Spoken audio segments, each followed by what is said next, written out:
સુરત શહેર હોમગાર્ડ્સ દ્વારા રક્તદાન કેમ્પનું આયોજન કરવામાં આવ્યું હતું, જેમાં 50 રક્તની બોટલ એકત્રિત કરીને રેડ ક્રોસ બ્લડ સેન્ટરને અર્પણ કરવામાં આવી।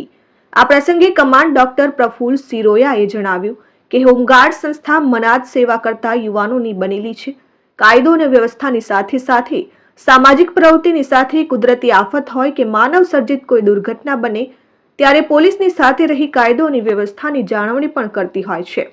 મહારાષ્ટ્રમાં ચૂંટણી બંદોબસ્ત પૂર્ણ કરીને આવ્યા છતાં પણ સુરત શહેરમાં લોહીની અછતના કારણે આજે આ કેમ્પનું આયોજન કરવામાં આવ્યું હતું। ડોક્ટર પિસરોયાએ રક્તદાતાઓને અભિનંદન પાઠવ્યા તેમજ કાર્યક્રમનું આયોજન બહુમાળી ભવન નાનપુરા ખાતે કરવામાં આવ્યું, જેમાં second command Pranav Thakkar, staff officer legal C A B Vora, staff officer recruit Mehul Modi, staff officer medical doctor Jignesh Patel, staff officer sport Kaizad Wadia, staff officer લોક સંપર્ક જિગ્નેશસિંહ ઠાકુર તેમજ A zone officer commanding Shri Sunil D Maisuria, part time clerk Shri Rajen Patel, CQM Shri Rajesh N Joshi, PS Piyush M Mistry, PS Vijayji Takodiya, PS Popat B Patil, SL દીપકે સત્કાર, ASL Nirav T ઉપસ્થિત રહી રક્તદાતાઓને પ્રોત્સાહન પૂરું પાડ્યું। Lions club of Surat ઈસ્ટના સહયોગથી આ રક્તદાન કાર્યક્રમનું આયોજન કરવામાં આવ્યું હતું। નમસ્તે। આજરોજ સુરત શહેર હોમગાર્ડ્સ અને એ ઝોનના સહયોગથી ઇન્ડિયન રેડ ક્રોસ સોસાયટી સંચાલિત રેડ ક્રોસ બ્લડ બેંકમાં એક રક્તદાન કેમ્પમાં આયોજન કરવામાં આવ્યું।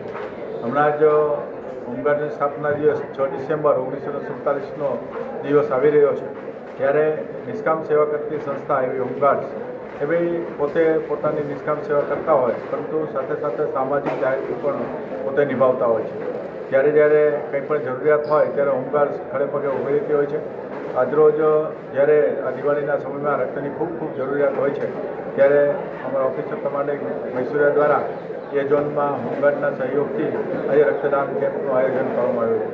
જેમાં અમારી સાથે સેકન્ડ કમાન્ડર પ્રણવ ઠાકર, મોદી સાહેબ, ડૉક્ટર જિગ્નેશભાઈ, કેજાદ વાડિયા, જિગ્નેશભાઈ, અમારા સ્ટાફ ઓફિસર દરેક ઉપસ્થિત રહ્યા હતા અને સાથે સાથે આ કેમ્પને સફળ બનાવવા માટે હોમગાર્ડ્સે પોતાનું રક્તદાન કરી કોઈ જરૂરિયાતમંદ વ્યક્તિને પોતે સહયોગ આપવા માટેનો પ્રયત્ન કર્યો હતો। તો હું અપીલ કરું છું કે ભાઈ આપે પણ સ્વૈચ્છિક રીતે રક્તદાન કોઈ પણ બ્લડ બેંકમાં જઈને કરવું જોઈએ, જેથી કરીને કોઈનો પોતે જીવ બચાવી શકે।